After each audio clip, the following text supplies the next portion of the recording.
Hey everybody, welcome here. This week is an up week in your house church where we focus on your relationship with God, how we're growing that, and how we're inviting others into that personal relationship with Jesus Christ. This week, I talked a little bit about the multi-site prayer and that we are to go into the nations and make disciples. And so the question I had is, as I prepared that message, was why don't I go?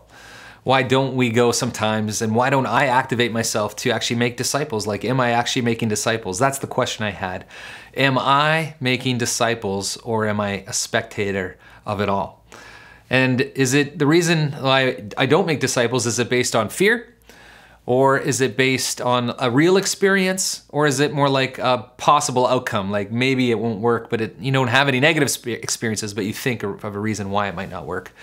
So today in your house church, as you think about going and making disciples, I'd like for you to consider maybe things that are holding you back from, that feels like they're holding you back from making disciples yourself. That, you know, when you add new people to the group, or when you personally are called to lead and you're maybe not leading, what's holding us back? Is it a real experience, or is it something that I think might occur? So talk about that with your group. My light bulb moment came to me when I was thinking about the reasons why I don't go. Like when God tugs on my heart to go and pray for somebody, and I kind of say no.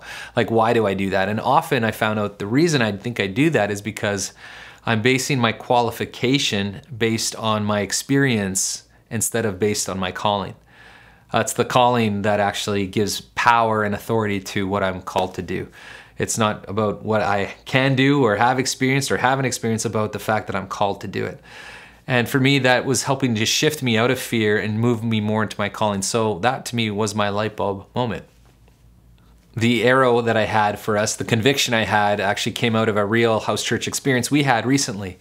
We had a fairly large house church, and we want to add people and multiply and make disciples. And so we had a challenge ahead of us because we were at maximum capacity. And so somebody had to step up and lead. Somebody had to make a choice to multiply and move forward into how do we move forward? Who's going to lead a different group, and who's going to go with them? And we were talking about that in our house church.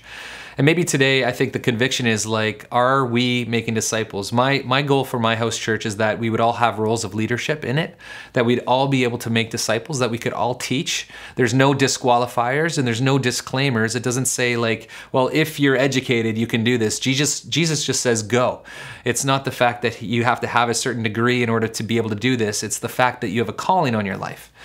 And so our house church, we started talking about our calling, and in our house church, we wanted to add new people, but that means we'd have to multiply. So a few people said, you know, I feel like we're being called to maybe lead in a new house church with this couple. And we started praying about that as a house church. So my conviction for you is, if you're at capacity, if you are a group that is really big, I ask that you would consider praying for new people to multiply your group with. And also, if you're at maximum capacity, another option is just to add new people, because that sometimes is going to force the growth because you just get too big.